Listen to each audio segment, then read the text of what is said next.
Welcome to Nasdaq Trade Talks. I'm Jill Malandrino, Global Markets Reporter at Nasdaq. Joining me at the market site in Times Square, New York City, we have Sungjung Kim. She's the head of business development over at Cindicator. We're going to take a look at the different kinds of investment products that are emerging in the cryptocurrency space. It's great to have you with us.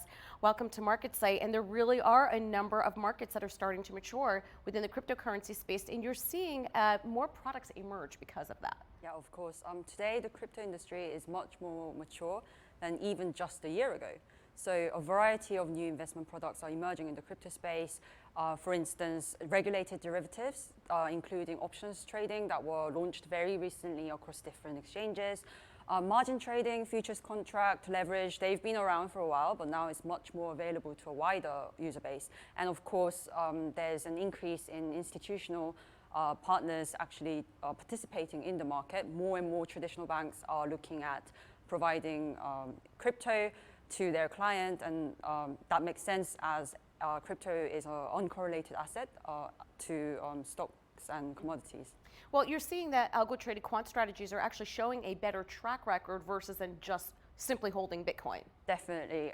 So this year, crypto market has been really good for professional traders and investors. You can't just generate 1,000% return on Bitcoin just by holding it like in 2017. In 2019, the quantitative strategies have performed really well. On average, there's been a return of 30%, outperforming both fundamental and opportunistic investment managers.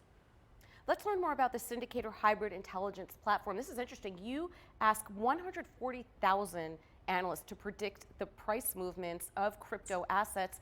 Tell us, how does that work and what do you do with all that data that you've collected? So Cindicator, we merged wisdom of crowd, as you mentioned, with AI to predict the financial market. So these 140,000 analysts, they are actually the discretionary traders themselves who drive the market. So they make forecasts about the market on our mobile app, and we aggregate this data, we run it through our machine learning to enhance the prediction, and we generate price indicators like, for example, Bitcoin is going to reach 9,000 by tomorrow, and there's a 90% probability. So these price indicators are distributed to our token holders, and also the analysts are rewarded in CND tokens if they make an accurate forecast. So it's like an ecosystem that's incentivized, and this is a very alternative source of data that gives the edge in terms of creating unique investment strategies. How accurate have they been with their predictions? Well, we noticed that we've run this for like 5 years now, and we consistently see the accuracy ranging around 60 to 70%. Yeah, it's really interesting to see how Bitcoin and other cryptocurrencies trade, because it is a very crowd-based trade, as you were saying before. Yep, definitely. So, well, every crypto hedge funds are competing for reliable source of data, and this alternative source of data with our own trading platform worked really well for us when it came to launching our crypto quant fund. All right, Sungjung, thanks so much for joining us at Market Site, and thank you for joining me on Trade Talks. I'm Jill Malandrino, Global Markets Reporter at Nasdaq.